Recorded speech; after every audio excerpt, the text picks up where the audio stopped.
Namo Namaha Bhaktam Sarvesham Hartam Swagatam. Welcome back to the channel Sanskrit Sopanam. I hope you are doing great. I'm also good. And moving on in our Bhagavad Gita series, today we will be decoding the 34th shloka from the second chapter of Bhagavad Gita.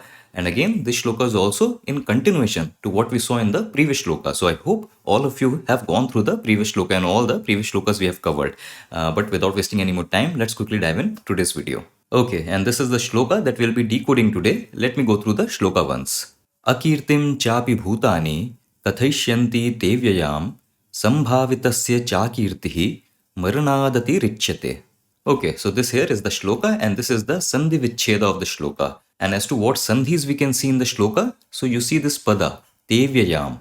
So here there are two padas, te and avyayam. And in between these two padas we have Purva Rupa Sandhi, due to which you are getting this avagraha chinna. So this avagraha chinna is basically hiding this a. So te avyayam, this becomes te vyayam. Okay, and then in the second line you see this sanyukta pada, cha kirtir maranadatiricyate. So in this sanyukta pada we have cha akirtihi maranat atiricyate. So these are four individual padas that are combining due to some sandhi rules. So first we see this pada, cha and akirtihi. So here we are having Savarna Dirgha Sandhi. So Cha Akirtihi, this combines as Cha Kirtihi. Okay, so we have this pada Cha Kirtihi. Okay, and then this pada is combining with Maranat. So here Rutva Sandhi is happening, due to which this Visarga is changing into a Rakara. So Cha Kirtihi Maranat, this becomes Cha Kirtir Maranat. So this addition of Rakara in place of Visarga, this is the Rutva Sandhi. And now this Sanyukt Pada is finally combining with the last Pada Atirichyate. So here the Jashtva Sandhi is happening, due to which this Takara is changing into its third consonant of its group, right? So Ta changing into Ta Tha Da. It is Jashtva Sandhi. So you have Cha Kirtir Maranad Atirichyate. That is what you see here. In place of Takara, you have the Dakara now. Cha Kirtir Maranad Atirichyate due to Jashtva Sandhi.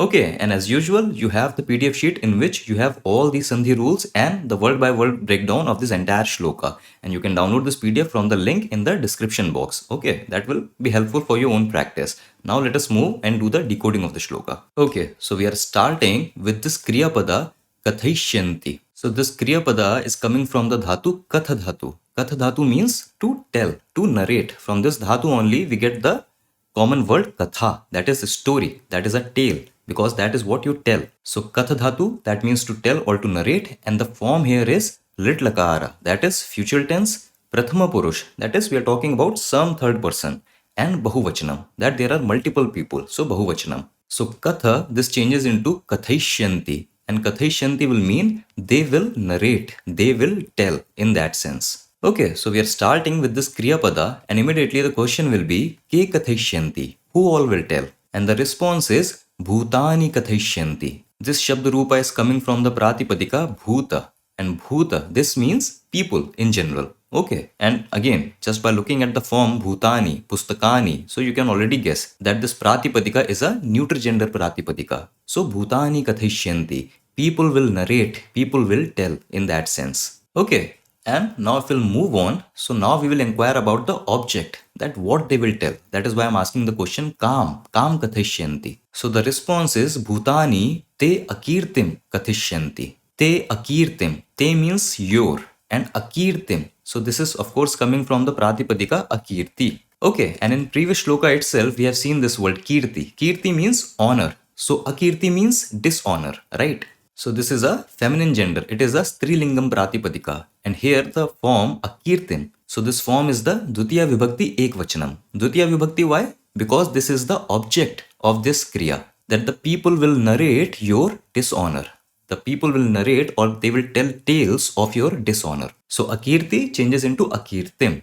Okay. And let us see this te also. So this te, that means your, this is of course coming from Yushmat, this pronoun. Yushmat pronoun is used for second person. So for everything that is related to Madhyama Purush, second person, we use this Sarvanama Yushmat.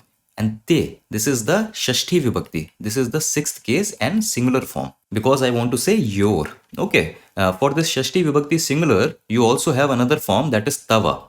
Okay. Just as for my, we use Mama. So for your, we use tava. So this is one form, but te, this is another form that also means your. Okay, your dishonor. So I hope these forms are clear. Bhutani te akirtim kathishyanti. That people will tell tales, people will narrate your dishonor. Okay, so I hope so far it is clear. And if we'll move on, so Krishna here is describing this dishonor. That what kind of dishonor will be this? And see this dishonor, so I hope all of you remember the previous shloka. That in previous shloka, Krishna is now giving these scenarios that if you Arjuna are going to run away from your duties, run away from your swadharma, and if you are not going to fight this war, then that will be an act of dishonor. So that act of dishonor is what he is referring to here. Okay, because for a Kshatriya to not fight a war, that is an act of akirti, that is an act of dishonor. So that is what Krishna is talking about here, and he is a bit dramatically describing this dishonor. And he is saying, te avyayam akirtim kathishyanti. Avyayam, which is coming from the Pratipadika Avyaya. And Avyaya in the context of the shloka means that which is everlasting. Okay, so see how Krishna is describing this act of dishonor, this akirti, that is saying that people will tell tales of your everlasting dishonor, that this act of dishonor, this akirti, that will be attributed to you, that will be everlasting. You will never be able to wash that off. Okay, so that is why he is using this avyaya adjective to describe this akirti, dishonor. See, this akirti is a strilingam pratipadika. So this avyaya also is going to take the strilingam form in same dutiya vibhakti ekvachanam. So the form becomes avyayam. Okay, so Krishna here is giving the classic example of that you can do 100 things right, but people only remember that one thing that you did not do right. So anyways, he's using all these worldly reasons to persuade Arjuna to fight the war. So this is the first line that we decoded. Now let us see the second line. And here we have this kriya pada atirichyate. And atirichyate means something that exceeds, something that surpasses, or something that is more. So in comparison to something, this is more. Okay, so in that sense, atirichyate means. And the dhatu for this kriya pada is rich dhatu. Okay, so rich dhatu has a slightly different meaning, but along with this prefix ati, the meaning becomes to exceed something or to be more than something else in that sense. And the form here is simple lat lakara, that is present tense, prathama purush and ekvachanam. So simple form. Okay, and if we'll move on, so ka atirichyate, that what exceeds. So the response is akirtihi atirichyate. And akirtihi, already we know this pada, akirtihi means dishonor. That the dishonor exceeds, the dishonor surpasses in that sense. So let us move on. And now the question is kasmat, that akirtihi atirichyate, that the dishonor exceeds or it surpasses what? Or it is more, but more than what? So what is the comparison here?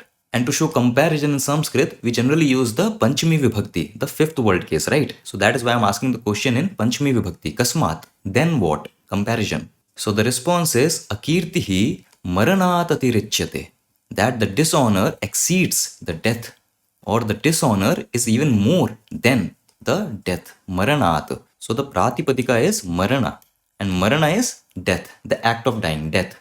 So this is our Pratipadika here. And in comparison to this, we are making this statement that akirtihi atirichyate. So since we are making comparison with this marana, with this death, so we are using this marana in Panchami Vibhakti, in fifth case and singular.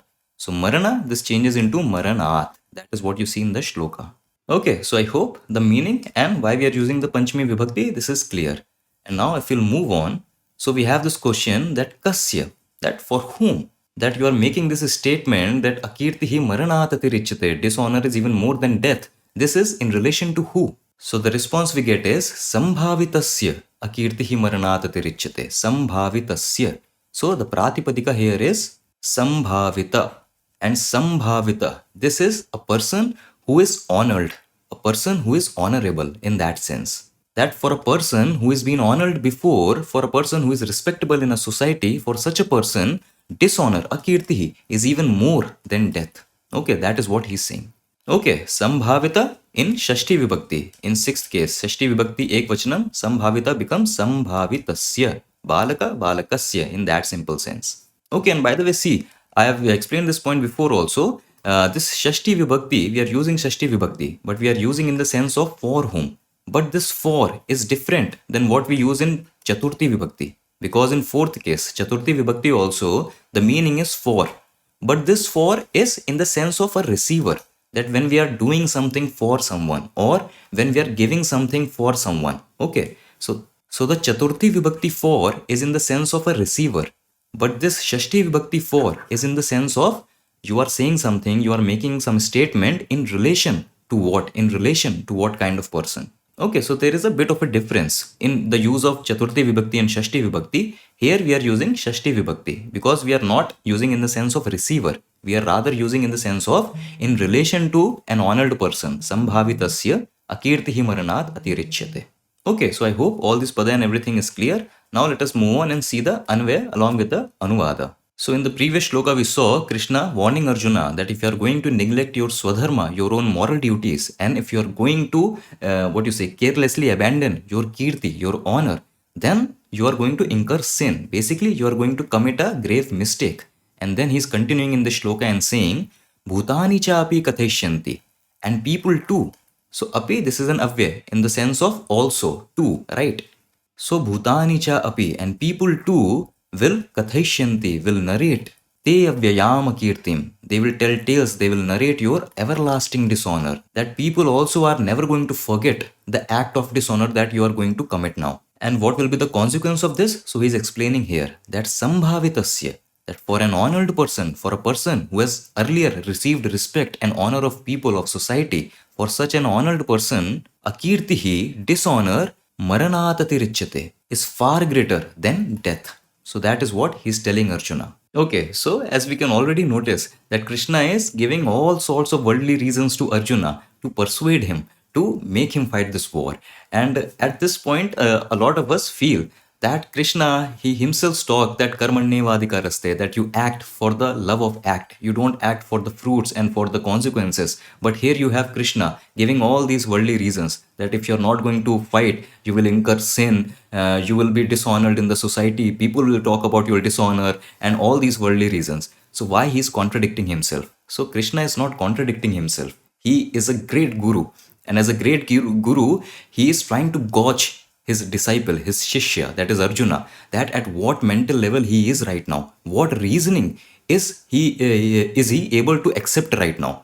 Because once he can get some entry into Arjuna, then he can give further higher idols, higher reasons. So he started with higher philosophical truths that gave Arjuna this shock that what he is talking about. But then slowly and gradually, he is now giving all the worldly reasons to Arjuna that is making more sense to him at this point, at his mental state right now. So that is what Krishna is saying. He is very clever, he is very wise in his way of approaching these things to Arjuna, making Arjuna understand his point.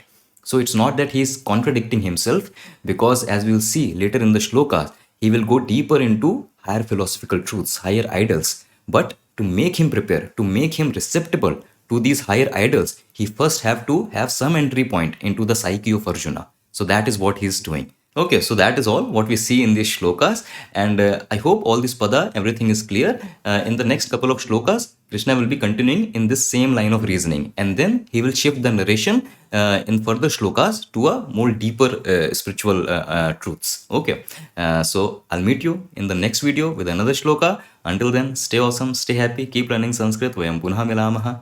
Dhanyavad.